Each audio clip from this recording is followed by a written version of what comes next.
not being respected. And Zach Gold, because you live and breathe and you research Egypt, and I'm wondering with you, how easy, I mean, it seems like it was very easy for Abdel Fattah al-Sisi to consolidate all this power. Yeah. That people actually, basically rolled out the red carpet for him. Was it that easy? And are we looking at more of that to come from Egypt, given the situation in the Sinai? Yeah, I think, thank you for having me on, Yael, and for Ali's contribution to this as well.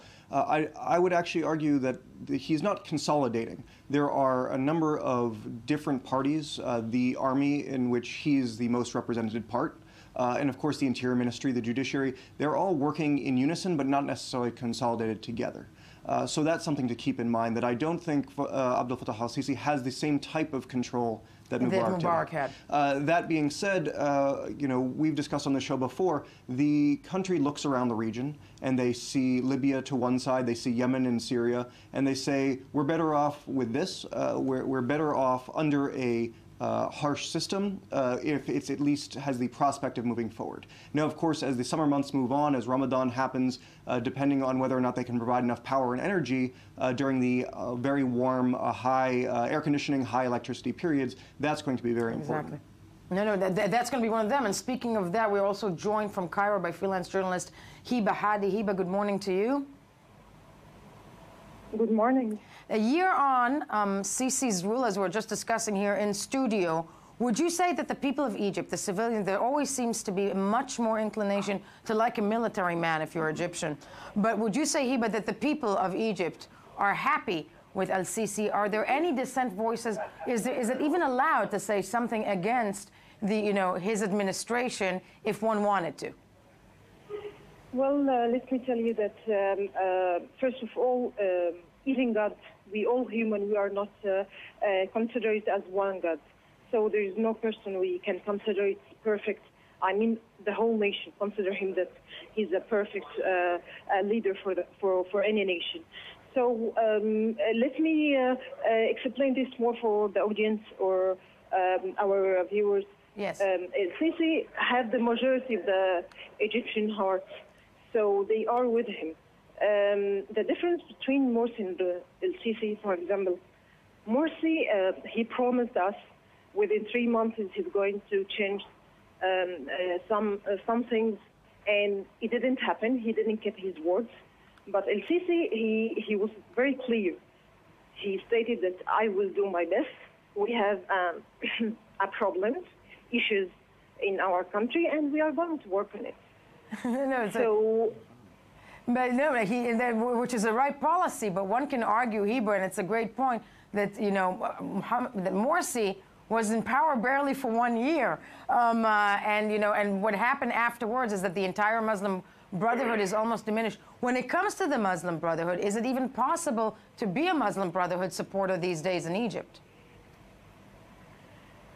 Well, I didn't get the whole question. If you can repeat it, please. I'm saying, is it possible still to be a Muslim Brotherhood in Egypt, a Muslim Brotherhood supporter in Egypt these days? There is a supporter, but they are not crystal clear. They are joining the organization for the Muslim Brothers. For example, I will give an example. Someone is supporting them, but he's not one of them. He's saying we should have give them a chance. We didn't, and we should allow them to have the whole chance, and we have to help them, and we didn't do that. So he's not a crystal clear brotherhood member.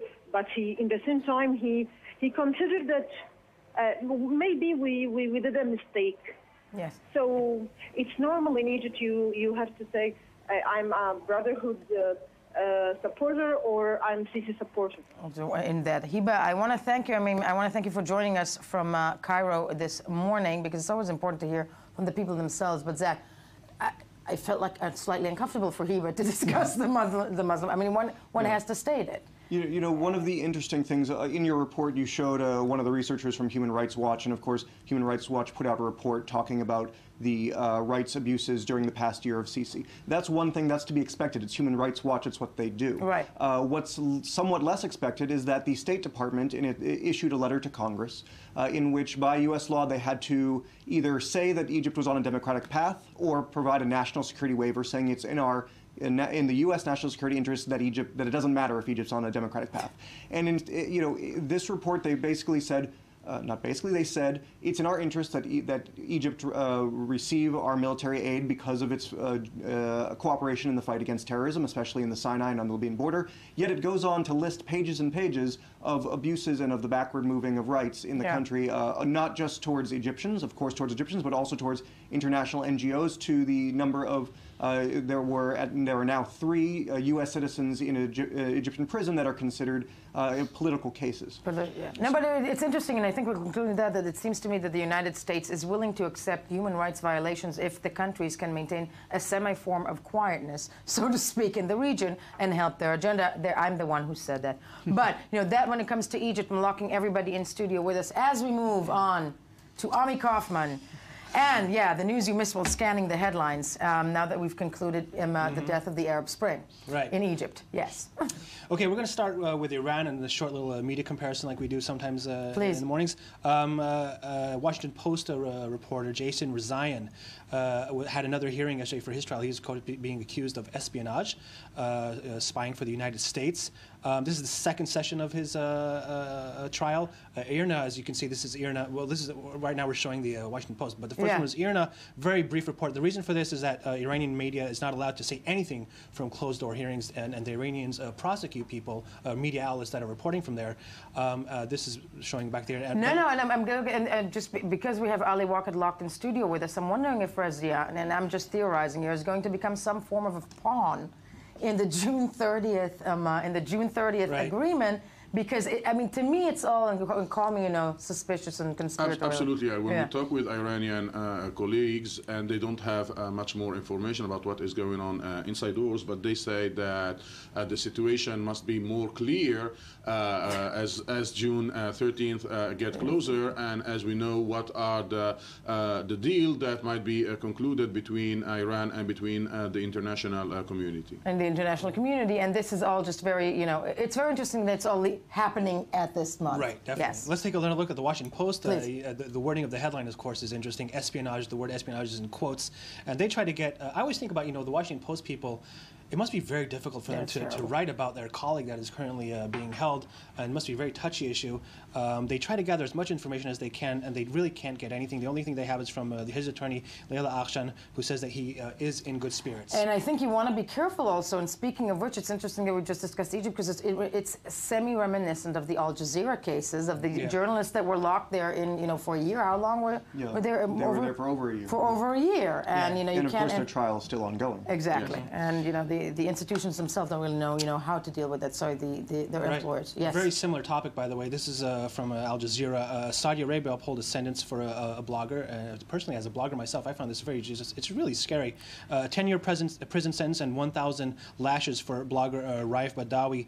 He was arrested in 2012 and sentenced to 7 years in jail and 600 lashes for setting up a website called Free Saudi Liberals. But since then, it was overturned, and then there was another court hearing which harshened the first punishment, and now he was also added $266,000 fine. Well, I know you're a blogger, but by the way, mentioning Saudi Arabia, there are many local protest initiatives that are not being covered in the Western media. There are no single day in Saudi Arabia that human rights activists are being arrested, and the Saudi secret police arrest journalists or militants or civil militants for being considered as a risk to the public order. But yes, in Saudi Arabia, in spite of all this stability, under the table, many initiatives are taking place in order to try to bring this Arab Spring and at least some of its spirit back to the Saudi society. And there's no question that Saudi Arabia is against that in every way, and you see in this sort of ruling and in their regional policy providing so much aid to Egypt to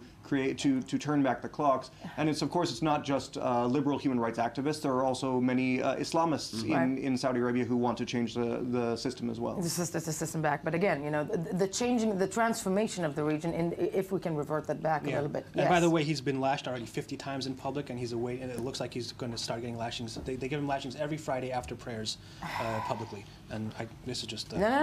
I'm glad Ali and Zach are here with me, because this is this item is a bit unclear to me, but it's very interesting. But okay. In Cairo right now, for 2 days, Syrian opposition members are meeting, and they are forming a new alliance. I mean, the old alliance was called the National Coalition. They have decided to call the new alliance the Syrian National Opposition, but they promise that it'll be totally different from the first coalition. And maybe Ali has something to say about this. It's important that it is taking place in Egypt, because the Saudis were not satisfied from the Egyptian position vis-a-vis the Syrian regime and vis-a-vis the Syrian crisis, and the Saudis made a huge pressure over the Egyptians to try to adopt the Saudi position vis-a-vis the Syrian crisis. I don't want to say that they condition their financial support to Egypt with the change in the Egyptian position, but they sent more than a message. They want to see a different Egyptian position vis-a-vis the civil war in Syria. We have a very little time left, but Zach, have the Egyptians then sort of kowtowed to the Saudis' initiative when it comes to Syria? I don't say they've kowtowed, but this comes to an issue of getting the entire Arab Muslim world together on any issue, right? Egypt, Saudi, Qatar, and Turkey all have different positions on what to do about Syria.